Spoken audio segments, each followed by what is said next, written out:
Então, pessoal, existe uma forma clara e objetiva de a gente entender as coisas que o Apocalipse nos diz já de imediato reveladas, né? Que não precisa de muita teologia, porque o livro das revelações de Deus, ele precisa ser simples. O mundo é composto de pessoas simples.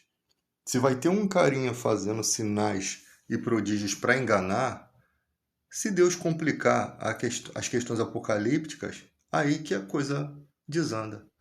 Mas olha como é simples as conexões do texto, que eu não vejo as pessoas falando. É muito simples. Você tem que se fazer algumas perguntas. Quando Jesus voltar pela segunda vez, em que época será? Como ele voltará? Ele voltará nas nuvens, de forma literal, ou não? É essa pergunta que você tem que se fazer, que é a primeira primordial pergunta. Dois anjos aparecem no momento da ida de Jesus aos céus e confirmam que ele voltaria da mesma forma. Por que vocês estão olhando para o alto? Esse daí que subiu vai voltar da mesma forma, né? Então você já confirmou que essa segunda vinda de Jesus tem que ser de forma literal. E olha que Jesus já esteve na terra após ser elevado aos céus, né? Jesus aparece algumas vezes na terra.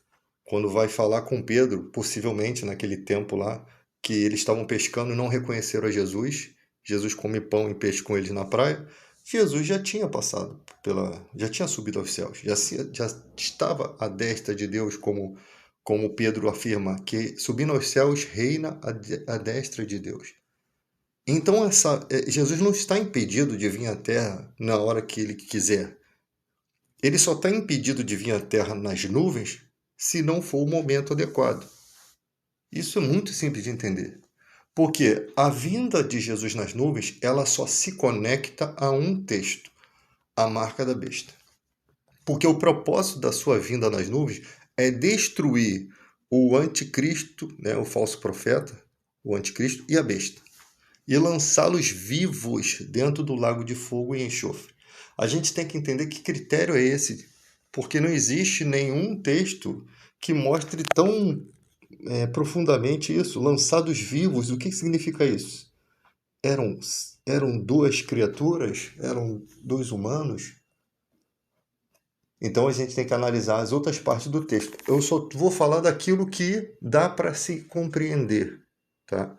E se alguém quiser contradizer essas falas, pode contradizer nos comentários aí.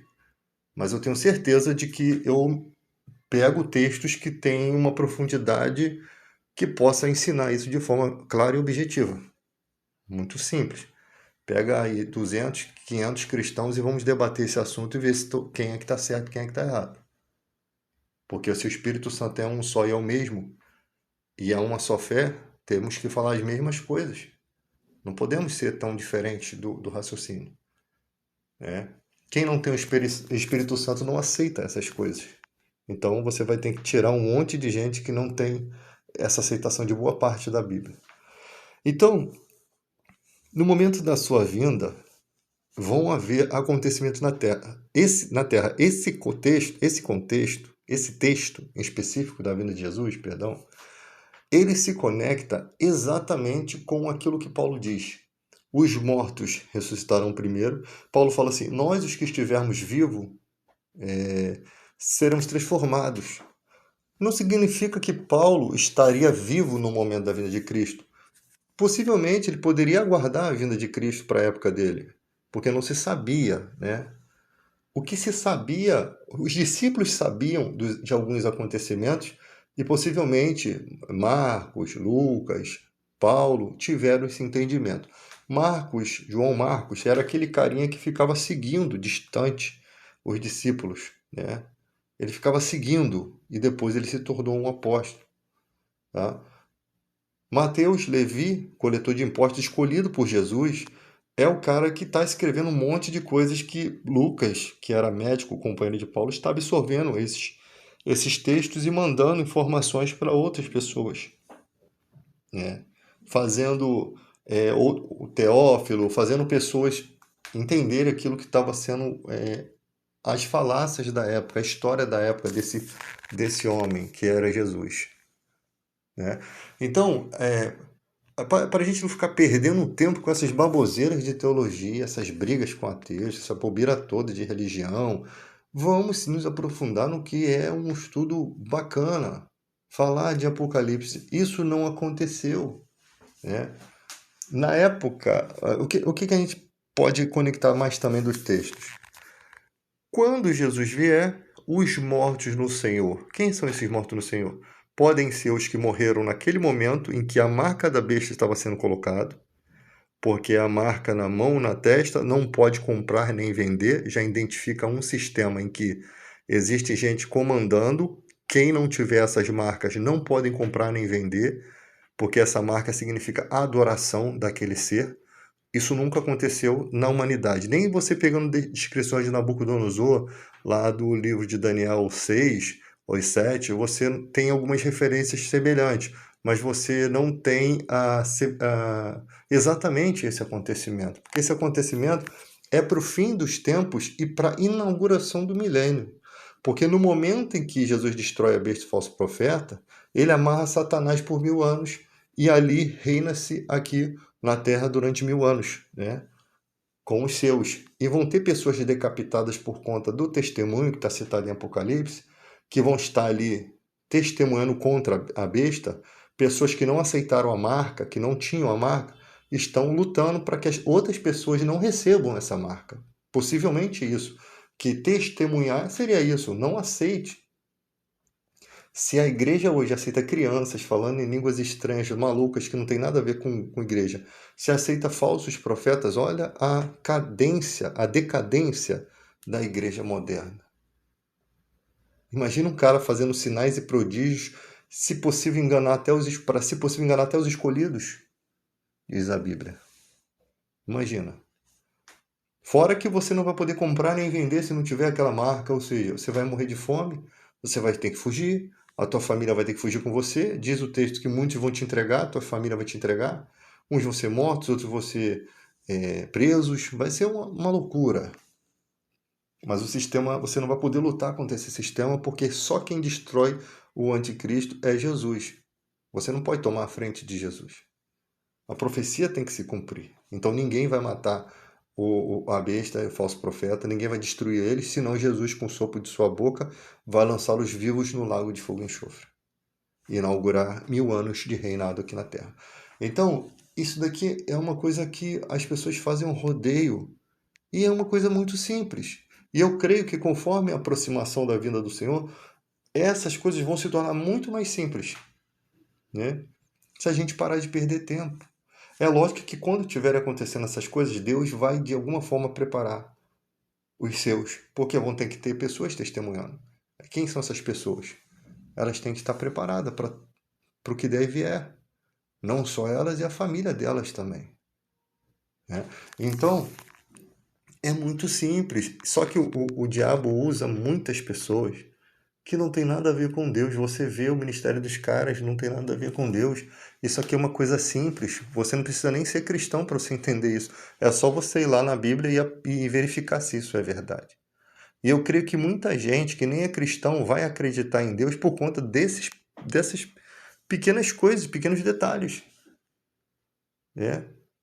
Então você vai ter pessoas que não acreditam no Novo Testamento que ficam sem conseguir receber esse mistério. Por quê? Porque o Espírito Santo é quem testifica em nosso coração a verdade. Ele intercede pelas nossas fraquezas, todas as fraquezas, físicas, espirituais, mentais, tudo que for fraqueza, o Espírito Santo, ele intercede. A gente não entende a dimensão dessa intercessão, mas ele nos faz arrepender-se dos caminhos errados. Ele nos faz nos arrepender. Então, a intercessão dele tem poder. E quem é esse Espírito Santo? Aquele que prescruta as coisas de Deus. Como que vocês querem dizer que o Espírito Santo não existe? Aquele que Jesus disse, ele me glorificará porque receberá do que é meu. Ele é o outro Consolador. Eu rogarei ao Pai, se eu não for, o Consolador não vem. Mas quando eu for, eu rogarei ao Pai e ele vos dará outro Consolador para estar para sempre com vocês. Então, quem não crê no Novo Testamento não tem o Espírito Santo. Quem não crê no Novo Testamento não acredita no poder do nome de Jesus. Está perdendo conexões do novo pacto, da nova aliança no sangue de Jesus. Porque se cremos em Jesus, nós cremos que ele é sumo sacerdote da ordem de Melquisedeque, ou sacerdote citado no Salmo 110. Ou seja, mudou-se o sacerdócio levítico acaba. O templo foi destruído, está lá a prova. O templo judaico, a Casa do Tesouro, onde tem a mesquita islâmica lá chamada Domo da Rocha, está em cima dos dois templos judaicos. Então a Casa do Tesouro não existe, a presença de Deus não tem como estar ali. Possivelmente devem restabelecer outro templo, mas não é a mesma coisa. Acabou a era dos Levíticos. Agora a época de Melquisedeque. A época do sacerdócio de Melquisedeque, ao qual Deus jurou que Jesus seria. Mas que os judeus não acreditam nisso. O Messias, para nascer hoje, teria que nascer em Belém, Efrata, conforme Miqueias 5 profetiza. Ou seja, o profeta vai profetizar uma mentira? Ou o profeta não vai ter a sua profecia cumprida? Belém, Efrata, cidade onde nasceu o rei Davi. Essa cidade não existe desde o primeiro século. Como é que o Messias vai nascer agora? Então, gente, a coisa é muito simples de se entender. Só que fazem um rodeio. Não precisa de tanta teologia. Contradiz aí o texto. Mostra para mim que a nuvem não é literal. Mostra para mim que a nuvem não conecta o momento da vinda de Jesus, da segunda vinda. Mostra para mim que Jesus veio, em alguma forma. Aí você vai usar lá aquela passagem da destruição do templo. Olha só, houve uma passagem da destruição do templo exatamente quando os discípulos estavam mostrando as belezas, as maravilhas do templo reformado, que é a casa do tesouro que foi destruído. Jesus falou, haverá tempos que não haverá pedra sobre pedra que não seja derrubado. Foi naquele exato momento que os discípulos começaram a questionar sobre quando aconteceria a destruição do templo e qual era o sinal da vinda de Jesus, do fim dos tempos, do fim do mundo, né? Do fim das eras. Né? Aí, o que acontece? Jesus falou assim, os que estiverem na Judéia, fujam para os montes. Se você ler a história do Vespasiano, né? O Vespasiano pai e Vespasiano filho, que foram os que lutaram essas batalhas no ano 70, na destruição do templo, você vai ver que tudo se passa ali na Judéia. E a ordem de Jesus foi, se estiver na Judéia, fujam para os montes. Jesus deu um escape ali, né, para aquele povo. Os montes em questão ali, possivelmente os montes de Petra, né, que era o lugar de refúgio, um lugar onde vendia mirra, vendia incenso, um lugar de comércio onde os magos, reis magos, compraram possivelmente as coisas para levar lá para Maria, entregar a Maria quando Jesus era neném. E essa cidade depois foi conquistada pelo imperador Adriano, eu já falei disso no outro vídeo, mas vou repetir, e depois um terremoto aterrou ela. Cidade que tem grandes esculturas escavadas na pedra, né? Uma cidade muito bonita e tal, que tem aí arqueologia, mostra essa cidade, tá? Pessoas visitam aí de vez em quando. Então tudo esse contexto passa. Só que Jesus fala que nesse contexto daquele homem que ia fazer aquilo, Jesus fala o homem da iniquidade ao qual profetizou Daniel. O iníquo, o homem.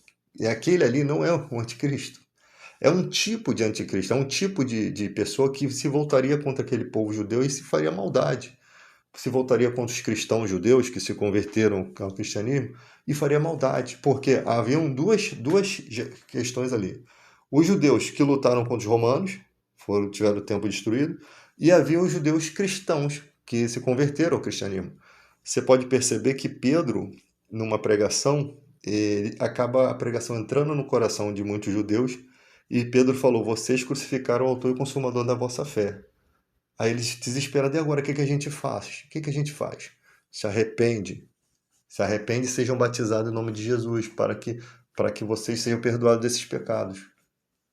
E recebam o dom do Espírito Santo. Então, era necessário os judeus receberem o Espírito Santo? Sim.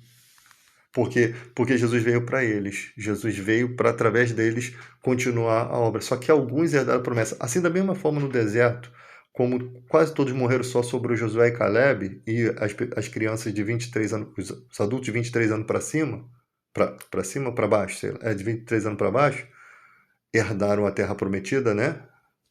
Assim foi naquela época. Poucos conseguiram enxergá-los e que há em Cristo. A ponto de Jesus no templo dizer, vocês sumos sacerdotes, escribas, autoridade judaica, vocês sabem que eu sou o Messias, mas não me confessam com medo de perder o lugar de vocês na sinagoga. Vocês não querem perder, porque confessar Jesus é ser perseguido, é se voltar contra uma sociedade que está crendo de uma forma diferente. As condutas de Jesus, ao ver daquelas pessoas, eles estavam quebrando leis, estavam quebrando leis sagradas. E Jesus, em todo o tempo, usando argumentos da própria lei para mostrar, né, que o que ele fazia poderia ser feito. Quando Jesus curou uma mulher encurvada há 18 anos, que estava possuída de um espírito de enfermidade, isso está lá em Lucas 13:10, ele foi criticado por curar no sábado. E mandaram, mulher, você não pode ser curada hoje, vem em outro dia, não pode ser no sábado. Aí Jesus falou, hipócritas, qual de vocês no dia de sábado não dá de beber ao boi, né? Ele mostrou que os próprios judeus faziam coisas boas no sábado, que não necessitaria aquela mulher voltar em outro dia para ser curada. O sábado não se tratava disso, né? Ela podia ser curada. Aí Jesus fala, não convinha soltar dessa prisão essa filha de Abraão, a qual há 18 anos Satanás mantinha presa.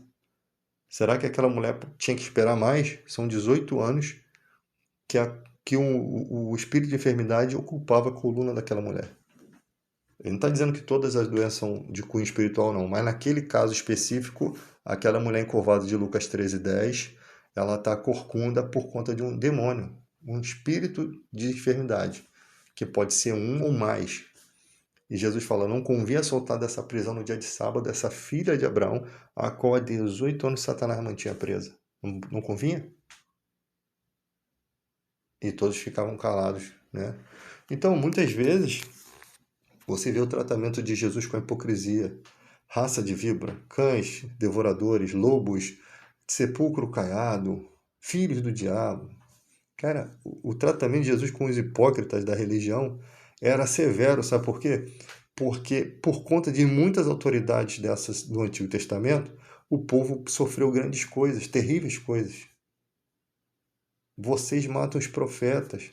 Jerusalém, Jerusalém, que mata os profetas e apedreja os que eu envio. Quantas vezes eu quis juntar vocês, como a galinha junta os seus pintinhos debaixo das asas, mas vocês não quisessem. Você acha mesmo que alguém vai aceitar Jesus hoje, no judaísmo hoje, sabendo de tudo que Jesus falou para os antepassados deles?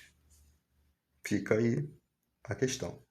Então Jesus, para eles, é uma figura odiada. Por quê? Nós, engraçado, nós somos gentios, recebemos o evangelho do povo deles, e na época deles tinham pessoas como discípulos, tinha Jesus, tinha os apóstolos, todos da época, muitos da época deles estavam falando para a gente como era aquela sociedade da época, como eram hipócritas. Os profetas do Antigo Testamento, a mesma coisa, os profetas que estão no livro dele, Malaquias, vocês estão roubando a Deus, não devolve o dízimo estava na lei judaica, então eles tinham que devolver. Órfãos e viúvas passaram necessidade. Pessoas do templo que trabalhavam no templo tiveram que sair e abandonar o serviço do templo para poder seguir a vida deles. E aí, depois, quando Jesus vem 400 anos depois, encontra toda uma corrupção no templo, né? E aí o templo já estava profanado e tinha que ser o quê? Destruído. Tu acha que a presença de Deus ia ficar alimentando essa bobeira? Você acha mesmo que Deus ele compactua com maldades, com erro, com engano, sabendo que todo mundo chegava lá no templo via aquela hipocrisia? Jamais ele vai compactuar. Assim como ele não compactou com falsas religiões, ele não opera milagres por falsas religiões. Porque senão ele estaria confirmando aquela religião para você e te dando um caminho errado, te guiando pelo caminho errado. Se não é ele que está operando, quem pode ser? Fica aí no teu pensamento com isso daí, depois tu me fala quem é que está operando esses milagres aí em falsas religiões.